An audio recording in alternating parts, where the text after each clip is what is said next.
తాకట్లో ఉన్న మీ బంగారాన్ని విడిపించి ఆ రోజు ఆన్లైన్ రేటుకి కొంటాం. Sharma gold company.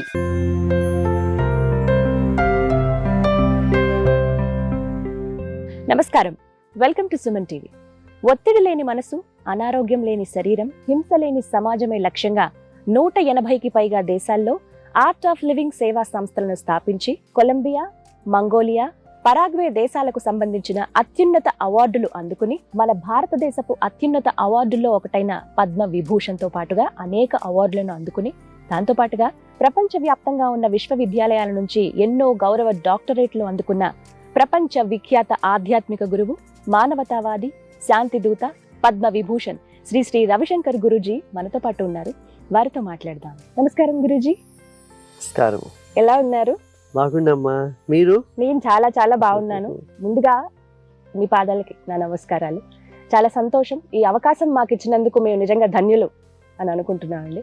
చాలా చాలా ఆనందంగా ఉంది. కొన్ని కొన్ని మాటలు మనం వర్ణించలేము అని అంటారు కదా, అలాంటి భావన మిమ్మల్ని చూసిన తర్వాత నాకు కలిగింది. చాలా చాలా సంతోషం. ఫస్ట్ ఆఫ్ ఆల్ ఇంటర్వ్యూకి యాక్సెప్ట్ చేసినందుకు ఇది మా అదృష్టం అండి. మిమ్మల్ని నేను టీవీలో ఇలాగే రీల్స్లో మీరు చెప్పే మాటలు విని ఇన్స్పైర్ అయిన పర్సన్స్లో నేను ఒకదాన్ని ఖచ్చితంగా చెప్తాను అన్నమాట. సో ఇలా అవకాశం రావడం అనేది చాలా సంతోషం అనిపిస్తాం. ఆనందం కోసం రకరకాల ప్రయత్నాలు చేస్తూ ఉంటారు ఫర్ హ్యాపీనెస్. అసలు సంతోషం, ఆనందం అంటే ఏంటి? ఎక్కడ దొరుకుతుంది? డబ్బులు పెట్టి కొనుక్కుంటే దొరుకుతుందా? అది అందరూ కనుక్కున్నారు కదా. డబ్బులు ఉండేప్పుడు అది ఒక సుఖ సువిధం వస్తుంది, కానీ ఆనందం రావట్లేదు. ఆనందం మన లోపలే ఉంటుంది. అది మన పరిస్థితి దగ్గర అది డిపెండ్ నిర్భరిస్తుంది. మన పరిస్థితి ఎట్లా ఉంటుందో దానికి. ఇప్పుడు చూడండి, ఎంత పెద్ద దేశంలో అక్కడ డబ్బు ధారాళంగా ఉంది, మళ్ళీ సుఖం లేదు, ఆనందం లేదు కదా. సంతోషం అనేది అదే వేరే. అదే డబ్బులు పెట్టి ఖచ్చితంగా కొనుక్కోలేం, అది మాత్రం నిజం. మీ దృష్టిలో ఆనందం, పరమానందం, హ్యాపీనెస్ అంటే ఏంటండి అసలు? అది మా స్వభావం. మేము పుట్టింది ఆ స్వభావం జొతలే పుట్టాము. మన లోపల ఉంది అది. మన బేసిక్ నీడ్స్ అన్ని దొరికితే తర్వాత మన కంఫర్టబుల్ గా ఉంటాం కదా, అప్పుడు మన లోపల నుంచి ఆనందం పెరుగుతుంది. అంటే అది వస్తువులతో వస్తుందంటారా? వస్తువులు లేకపోతే ఆనందం, దుఃఖం వస్తుంది, కానీ వస్తువుల నుంచి ఆనందం వస్తుంది అని చెప్పరాలేదు. ఒక ఫోన్ కొనుక్కుంటే చాలా సంతోషంగా ఫీల్ అవుతాం ఆడవాళ్ళగా. మేము ఒక చీర కొనుక్కుంటే ఆనందిస్తాము, ఒక నగ వేసుకుంటే ఆనందిస్తాము. అదన్నీ క్షణిక సంతోషం, క్షణిక సుఖము. అది కూడా మంచిదే, అదేం చెడు లేదు. అందరూ ఒక క్షణిక సంతోషం అవుతుంది. ఇప్పుడు ఆకలి పెట్టకపోతే భోజనం చేస్తే అప్పుడు సుఖం దొరుకుతుంది. అట్లే చాలా టైర్డ్ అయిపోతే కొంచెం నిద్ర చేస్తే అప్పుడు సుఖం దొరుకుతుంది. ఇదన్నీ నార్మల్ అండి. మళ్ళీ మన లోపల ఒక ఆశ ఉంటుంది కదా, ఇచ్చ ఉంటుంది కదా, ఒక కోరిక ఉంటుంది. పెద్ద ఆనందం నాకు దొరకాలి అని, శాశ్వతంగా ఆనందం ఉండాలి అని. శాశ్వతమైన ఆనందం దొరికేదానికి మనకు సాధనం చేయాలి.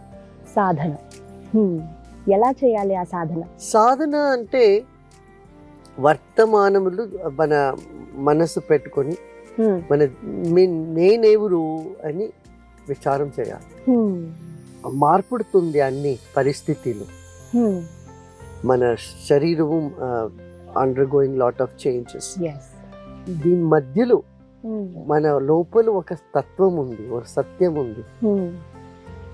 అదేమని కనుక్కోవాలి. అది కనుక్కొని స్మైల్ ఉంటుంది కదా, అది ఎప్పుడూ శాశ్వతంగా ఉంటుంది. అది యాక్సెప్ట్ చేయటం కూడా రావాలి, ఆ చేంజ్ ని అంటారా? మీరు ఒప్పుకుంటారా? ఆ చేంజ్ వచ్చేస్తుంది. మన లోపల ఉండే ఒక ఊర్జాలు, ఎనర్జీ మనకు అనుకుంటే మన వ్యవహారంలో చేంజ్ వచ్చేస్తుంది, మన శరీరంలో కూడా చేంజ్ వస్తుంది, మన థింకింగ్ లో కూడా. అప్పుడు అందరూ మన వాళ్ళని ఒక పెద్ద మనోభావము కూడా పెరుగుతుంది. అప్పుడు ఇలా సంతోషంగా కనిపిస్తారేమో ప్రతి ఒక్కరు, చిరునవ్వు నవ్వుతూ అందరినీ పలకరిస్తూ. చిరునవ్వు ఉంటుంది. ఇది ఖచ్చితంగా అబ్జర్వ్ చేయగలం ఎదుటి వ్యక్తిలో. ఇప్పుడు గురు 3 విషయం: గానము, జ్ఞానము, ధ్యానం. ఇది 3 జీవితంలో ఉండాలి. ఇప్పుడు సంతోషం అయ్యేప్పుడు పాటలు పాడతాము అవును, కదా, సంతోషంగా కదా, సంతోష గానం చేస్తాం. గానం చేస్తాము. జ్ఞానము, జ్ఞానం అంటే మా జీవితం ఏమి, ఈ ప్రపంచం ఏమి, ఇదన్నీ ఏమి, ఎవరు చేశారు దీనికి, ఇది అంతం ఎక్కడా, ఆది ఎక్కడా అని ఒక విచారం చేసేప్పుడు కూడా మన లోపల ఒక అఖండమైన ఆనందమైన ఒక ఊర్జ, శక్తి పెరుగుతుంది. జ్ఞానము, మళ్ళీ ధ్యానం అంటే నిర్విషయం మన, అది నేర్పించుకొని చేయాలి. కొంచెం 10 నిమిషాలు 20 నిమిషాలు మేము చేసుకుంటా ఉంటే దాంట్లో చాలా లాభం ఉంటుంది. అలవాటు చేసుకోవాలి ఒక్కొక్కరు. ఒక రోజులో ఎంతసేపు ధ్యానం చేస్తే మనిషి ఆరోగ్యవంతంగా ఉంటారు? ఇన్నర్ అండ్ అవుటర్ రెండు మాట్లాడుకుంటారు. ఒక 20 నిమిషాలు 20 నిమిషాలు 20 నిమిషాలు ధ్యానం చేసే సమయంలో 20 నిమిషాలు 30 నిమిషాలు చేయొచ్చు, చాలా. గురుజీ, ధ్యానం చేసే సమయంలో ఏమని అనుకోవాలి? అంటే పఠించవలసింది ఏంటి? ఏమైనా స్మరణ చేసుకోవాలా? ఏం చేయాలి అసలు? ధ్యానం అంటే మనసులో విశ్రామం, ఒక విశ్వాసము, మళ్ళీ విశ్రామం, ఇది 2 ఉండాలి. విశ్వాసం అంటే ఏమి? అన్ని మంచిదే అవుతుంది, నమ్మాలి ఫస్ట్, నమ్మికే. ఒక విశ్వాసం నమ్మాలి, విశ్వాసం ఉండాలి. అది జ్ఞానించే ధ్యానం వస్తుంది, విశ్వాసం వచ్చేస్తుంది. మళ్ళీ విశ్రామం చేసుకోవాలి. ఇది ఖచ్చితంగా ఫాలో అవ్వాలి అందరూ.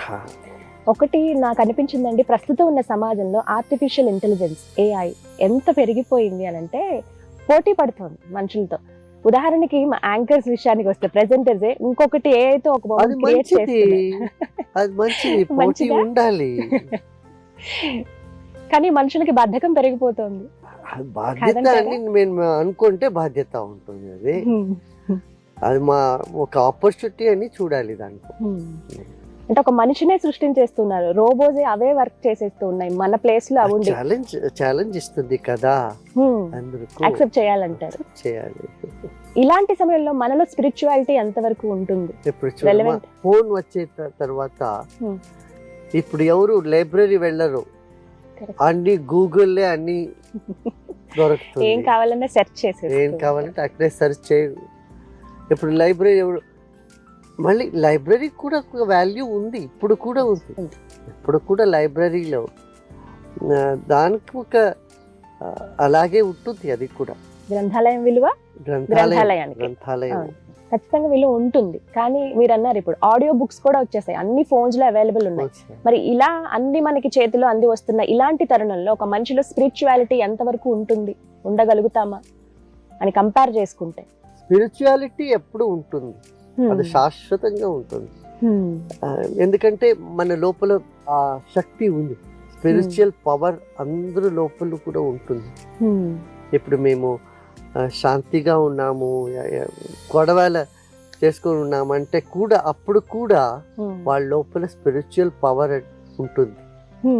దానికే స్పిరిచువాలిటీ నుంచి ఆధ్యాత్మికం అంటే మన అన్ని కార్యాలకు అది ఒక సపోర్టివ్గా ఉంటుంది. మన ఎనర్జీ వస్తుంది, శక్తి వస్తుంది మన లోపల. విచారం సరి విచారం వస్తుంది, ఎప్పుడు కావాలంటే అప్పుడు ఉత్సాహం ఉంటుంది పని చేసేదానికి. ఇదన్నీ కావాలి కదా ఒక మనిషికి. గురుజీ, చేసే పని కాకుండా ఆ వ్యక్తి యొక్క గుర్తింపు ఏంటండి, అసలు ఎలా ఉండాలి? ఇది మేము చాలా ఐడియలిజం పెట్టుకుంటే అదే ఒక బాధలో అయిపోతుంది. దానికి మనం సహజంగా ఉండాలి. ఏమి లైఫ్లో ఎప్పుడు ఏం వస్తుందో అది అట్లే స్వీకరించి ముందుకు వెళ్ళాలి. మేము అట్లా ఉండాలి ఇట్లా ఉండాలి అని అనుకుంటే అదే ఒక బాధ, అదే ఒక బంధనము, నిబంధన అవుతుంది.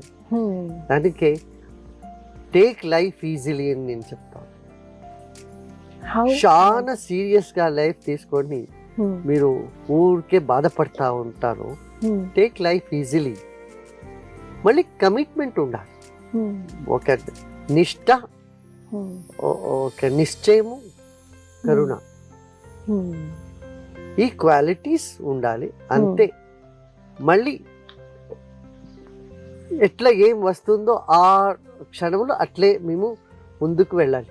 కొంతమంది చెప్తూ ఉంటారు కదా గురుజీ, మా కష్టం మాకు తెలుసు, మీకేం తెలుసు ఆ బాధ, మా షూలో నుంచుని మీరు మాట్లాడండి అని, stand in my shoes and say అని చెప్తూ ఉంటారు కదా. అంటే కష్టం అనుభవించే వాళ్ళకి తెలుస్తుంది, ఎదుట ఉండి నీతులు చెప్పే వాళ్ళకి తెలియదు కదా అంట. వాటిని ఇది నమ్ముతారా మీరు ఈ మాట? అది వాళ్ళకు అట్లా కనిపిస్తుంది. వాళ్ళకు ఏం తెలీదు అంటే అందరికీ అట్లా కష్టం అవుతుంది. అందరూ ఆ కష్టం అనుభవించారు అందరికీ.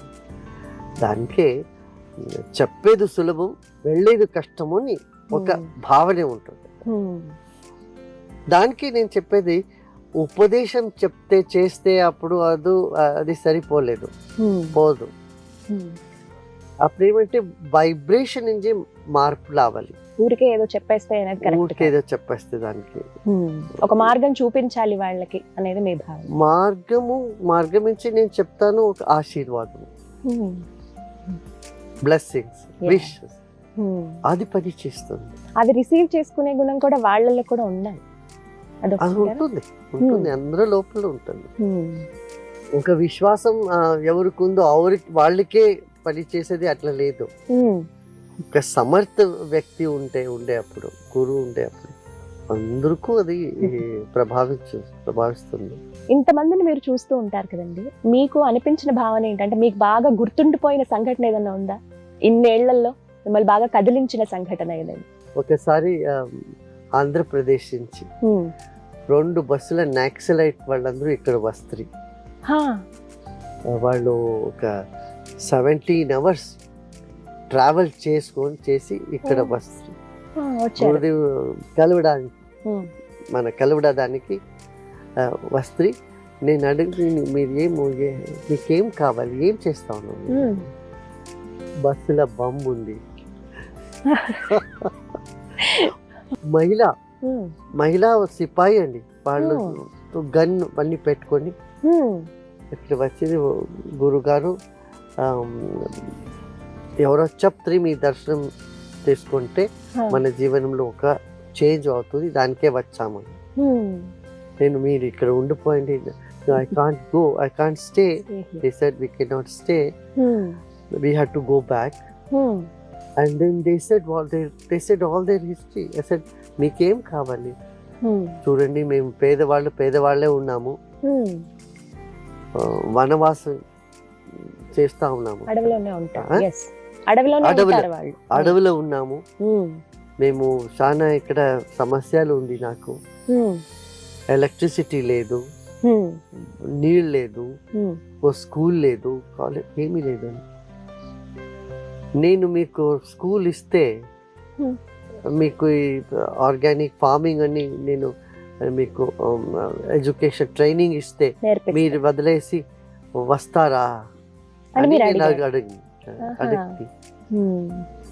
వాళ్ళు చేస్తారు. వాళ్ళు they all left the same night because they said we had to go back.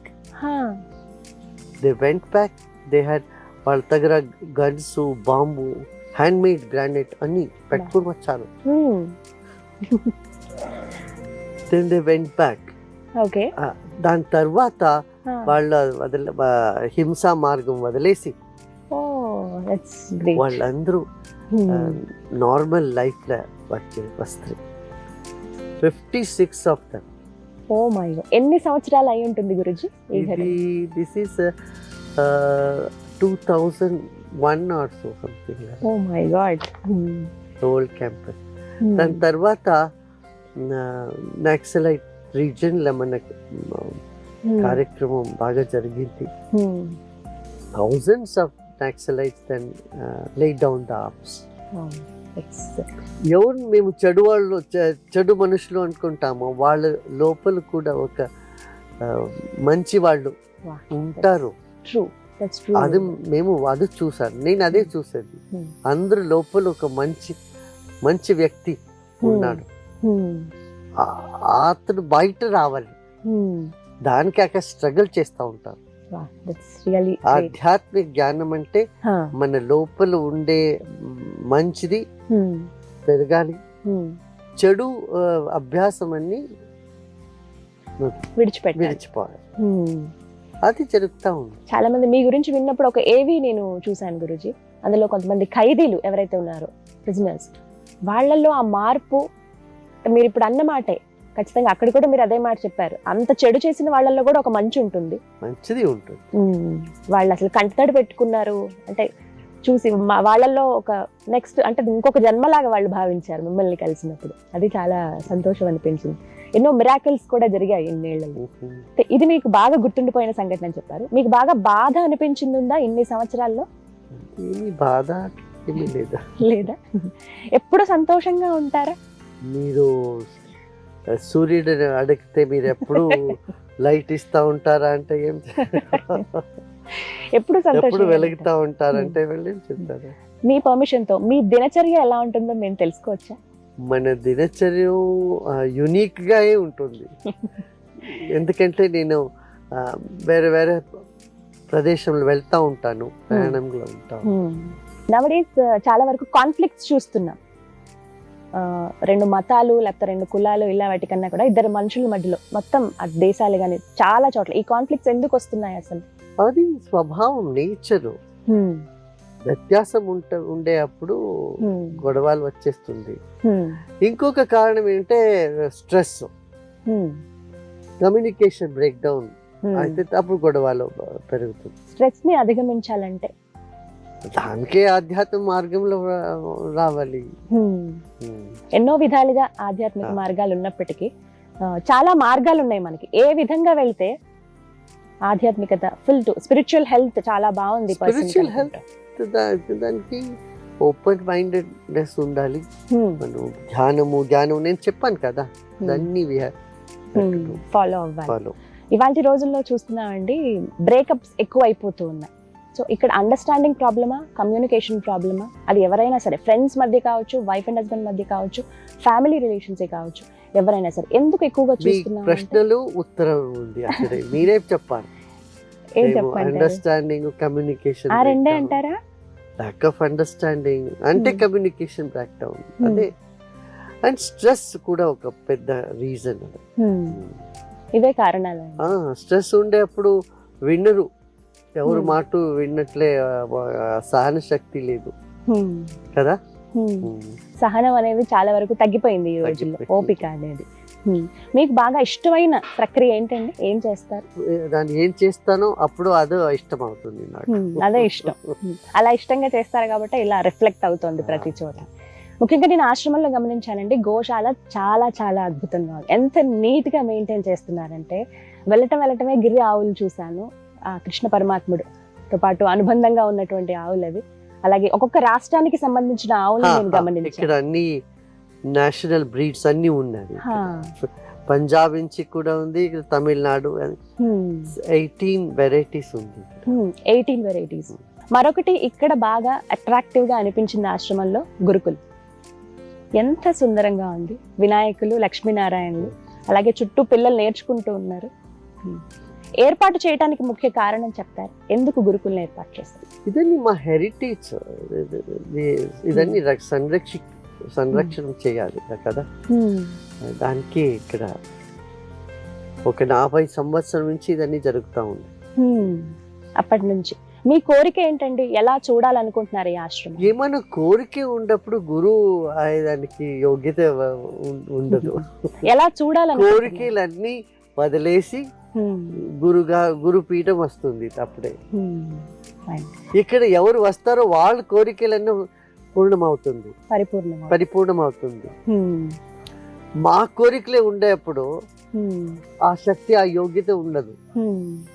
మన లోపల ఏమి కోరిక లేకపోతే అందరూ కోరికలు పూర్ణ చేసేదానికి మన శక్తి ఉంటుంది. ఇక్కడ అదే జరుగుతా ఉన్నాం. యూత్ యంగర్ జనరేషన్ పైన మీ అభిప్రాయం ఏంటండి? వాళ్ళకి ఏమైనా చెప్పదలుచుకున్నారా? ఏమైనా చెప్తారా? Youth they have to take responsibility. They should own the country. ఏ ఈ రకంగా? దేశం మనది అని వాళ్ళకి ఒక ఆత్మవిశ్వాసము, దేశ భక్తి ఉండాలి. అది వచ్చేస్తే అన్ని సాధు. పాలిటిక్స్ లోకి వాళ్ళు రావటం, మార్పులు గాని ఇవి అవసరం అంటారా? యూత్ అవశ్యంగా వాళ్ళు ఖచ్చితంగా ఉండాలి. ఖచ్చితంగా చేయాలి. అంటే భారతదేశం అనగానే యంగర్ జనరేషన్ ఎక్కువ ఉంటారు, ఖచ్చితంగా చెప్తారన్నమాట. వివేకానంద గారి మాటలే కావచ్చు. యంగర్ జనరేషన్ ఉన్నప్పుడు అంత సత్తువ మనకుంది, మనం ఏమైనా సాధించగలము మిగతా దేశాలతో పోటీ. ఇప్పుడు చాలా దేశాలు కూడా they want young people from India. మీరు విదేశాలకు వెళ్ళినప్పుడు మీ భావన ఏంటండి? ఎలా అనిపిస్తుంది అక్కడ స్పీచెస్ ఇచ్చినప్పుడు? అక్కడ మీ భక్తులతో నేను ఎక్కడ వెళ్తే కూడా అది మనదే అండి కనిపిస్తుంది నాకు. వాళ్ళకు కూడా అట్లే ఒక భావన వస్తుంది. వాళ్ళకు నేను వేరే అని ఒక ఫీలింగ్ రాదు. వాళ్ళకు కూడా మన వాళ్ళే, ఇతడుకు మన వాళ్ళే అని ఒక ఆత్మీయ భావం కనిపిస్తుంది. గురుజీ, ర్యాపిడ్ ఫైర్ క్వశ్చన్స్ మీ పర్మిషన్ తోటి ఒక 1 word లో వాటికి మీ అభిప్రాయం ఏంటి, మీరు ఏమనుకుంటున్నారని చెప్పండి. జీవితము ఒక వరం. మైండ్ మంచిగా తెలుసుకోవాలి. ఇంటెలెక్ట్ వెలగాలి. వాట్ ఈస్ ద బాడీ మీ ఉద్దేశంలో? ఒక శరీరం అంటే శరీర మాధ్యం ఖలు ధర్మ సాధనం. ఇది ఒక means. Spirituality something you cannot avoid. Work do it with commitment. Success. It will follow you. Don't run after it. Nature. Honor it. God lives in it. War. Worst act of reason should be avoided. You are describing WAR. That's fine. God is hiding inside your heart. Youth. When you are ready to take challenge, you are youth. Right. Thank you so much, Guruji. It was my pleasure. చాలా సంతోషం. మీరు ఇంత సమయాన్ని, చాలా విలువైన సమయం మీది మా కోసం కేటాయించారు. చాలా అద్భుతమైన వాక్యాలు తెలియజేశారు. నమస్కారం.